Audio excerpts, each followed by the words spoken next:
నమస్తే, నేను Chandu. Welcome to prime 9 analysis.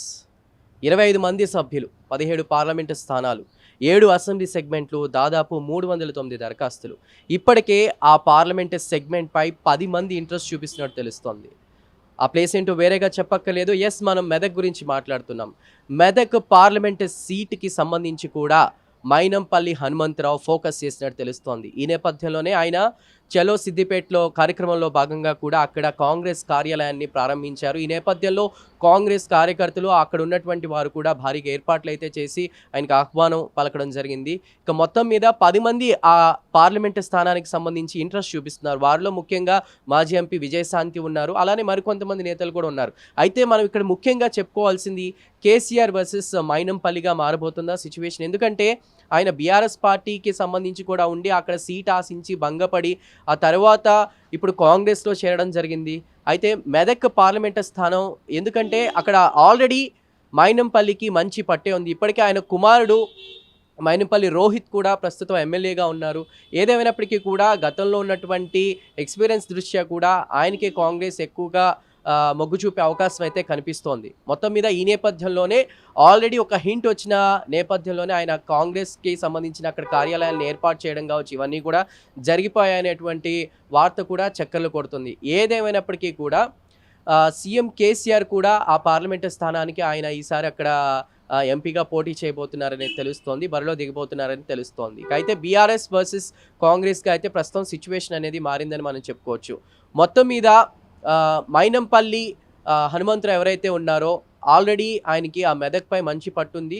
ఇక ఎవరు ఈ ఎన్నికల బరిలో నిలిచినప్పటికీ కూడా మైనంపల్లి హనుమంతరావుకే అయితే ఎక్కువగా ఆయన గెలిచే అవకాశాలు ఎక్కువగా కనిపిస్తున్నాయి. పార్టీ కూడా ఆయనకే ఎక్కువగా మొగ్గు చూపే అవకాశాలు అయితే మరీ ముఖ్యంగా తెలుస్తున్నాయి. ఇక ముఖ్యంగా బలాబలాల విషయానికి వచ్చినప్పటికీ కూడా ఆల్రెడీ ఆయన ఈ గతంలో ఇక్కడ ఉన్నటువంటి సిచ్యువేషన్స్ అవన్నీ కూడా ఎక్స్పీరియన్స్ చేసి ఉన్నారు కాబట్టి ఆయనకి అక్కడ ఉన్నటువంటి పరిస్థితులపై చక్కటి అవగాహన ఉంది. మొత్తం మీద ఎవరు బరిలోకి దిగినా విజయశాంతి ఏమి మామూలు పర్సన్ కాదు. అటు బీజేపీలో యాక్టివ్ ఉంటూ తర్వాత మళ్ళీ కాంగ్రెస్లోకి వచ్చి కూడా ఆ సీట్ ఆశిస్తున్నప్పటికీ కూడా కొంచెం భంగపడే అవకాశాలు అయితే కనిపిస్తున్నాయి.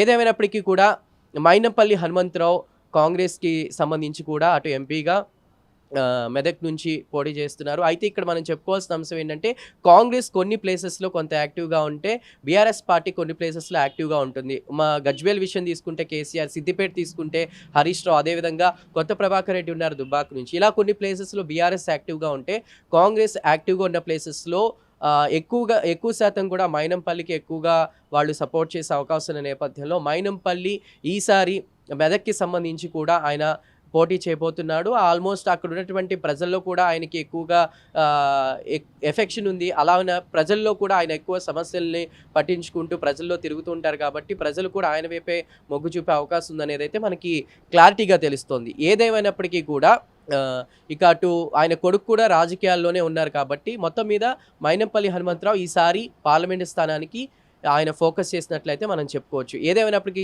కూడా మరి కాంగ్రెస్ పార్టీకి సంబంధించి ఇప్పటికే గాంధీ భవన్లో సీఎం రేవంత్ రెడ్డి సమక్షంలో ఎవరైతే పీసీసీ అధ్యక్షుడిగా ఉన్నారో, సీఎంగా ఉన్నారో రేవంత్ రెడ్డి సమక్షంలో కూడా దాదాపు 25 మంది కూడా నిన్న సమావేశాలు అవి కూడా ఏర్పాట్లు జరిగాయి, సమావేశాలు కూడా జరిగాయి, డిస్కషన్స్ జరుగుతున్నాయి. మరి పార్టీ ఎప్పుడు అనౌన్స్మెంట్ చేస్తుంది, ఈయనకే ఎక్కువ అవకాశాలు ఉన్నాయి అనేది మాత్రం మనం వేచి చూడాల్సిందే.